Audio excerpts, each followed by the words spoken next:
I've got CNTTS, and I just, like I said, just didn't bring it up. That would be, as far as I know, that would be the only currently digitized textual resource that would probably contain that information, because it's not in NA28. I'm 99% certain that it's not in, oh, sorry about that. Get that out of the way. If you don't mind, I'm just going to look real quick here, because now that I mentioned it, Acts 13:48, New Testament textual. I wish that link would work better than it does. Acts 13:48. And yeah, the UBS 5, which does have a variant at Acts 13:48, does not include that information at all, which I would expect. So yeah, if you weren't looking at, let's see, why don't, let's see here, CNTTS apparatus. There it is. And Acts 13:48. Yeah, I'm sorry, I'm not giving it to you. It's the text is so small that that you wouldn't be able to see it, honestly. But I'm just looking for tetagmenoi.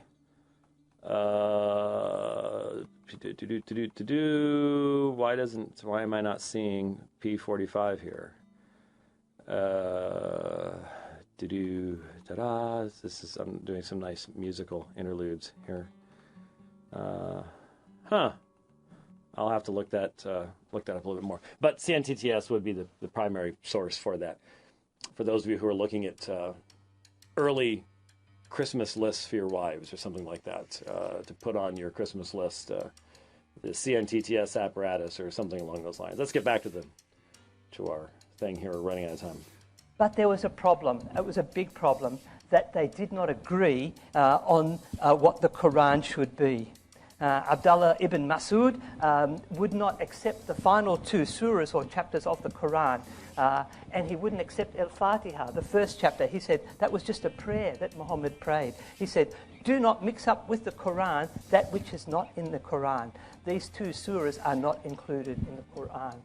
So he, being one of the people that Muhammad had said, learn the Quran from this man, had a version which only had 111 surahs, whereas the current Quran has 114 surahs.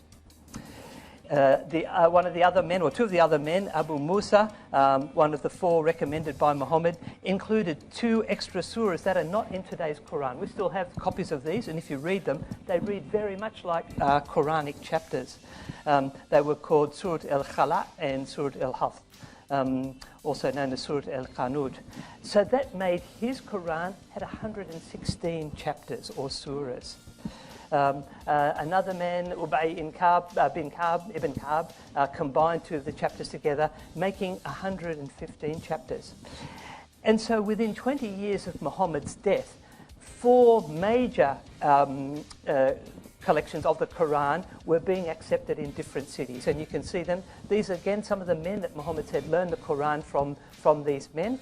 And they had differing numbers of chapters, things that they accepted, things that they included, things that they left out.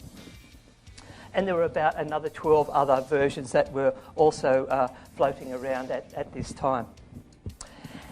As Islam continued to spread throughout the world, this then became a problem. As Muslim troops were gathering on the border of Armenia to invade it, Muslim troops came from all over the parts of the Muslim world, and they were in a mosque in near Armenia and reciting different versions. And they said those who follow Abdullah ibn Mas'ud's version go there. Those who follow Abu Musa go there. And they were reciting the same chapters, but they were reciting different things. And a bit of a dispute rose up about which one was the correct version. And so this man named Hudhayfa went and complained to the Caliph Uthman. He said, we need to have only one version. And so Uthman ordered a committee of 4 men, include one of them being Zayd bin Thabit, to compile an authorized Quran. And he said, gather up all the other bits that you can find and burn them. Not all of the copies were destroyed. Some of the people hid theirs. They were told to hide it so they couldn't be destroyed because they believed they were authentic. People rewrote the verses after the first copies came out, and so multiple copies continued to circulate. Unfortunately, we don't have any original copy of the Quran from this period. German scholar and Muslim convert Professor Anne-Marie Schimmel says that no original Quranic text has survived. And now, I did want to mention this. How many times have I heard Muslim apologists quote a Christian source that says we do not have the original manuscripts of the Bible, which, of course, we don't. I mean, it's not even it's a given, and yet it's quoted in a context, so it's given a spin that's supposed to mean something to us. See? But here you have Muslim scholars saying no original Quranic text has survived.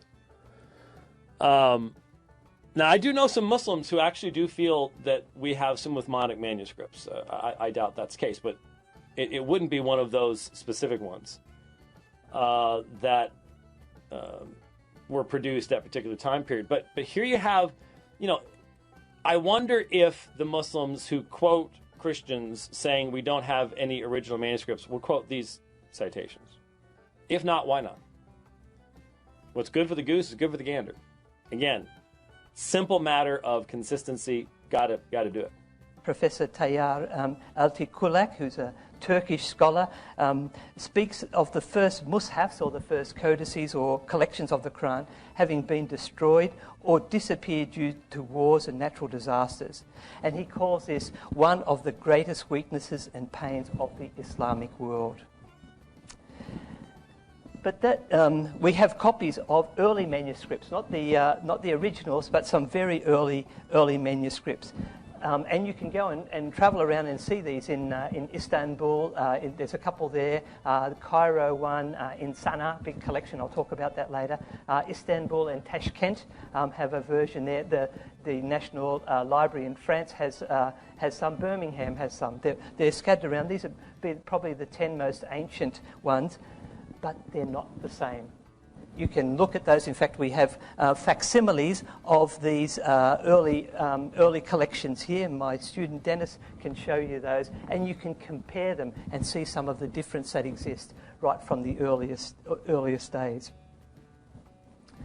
Some of those problems you find words being inserted into the text. This is one copy from the French National Library, and you can see there the brown writing, but in the midst of it is a little black word called bimithli.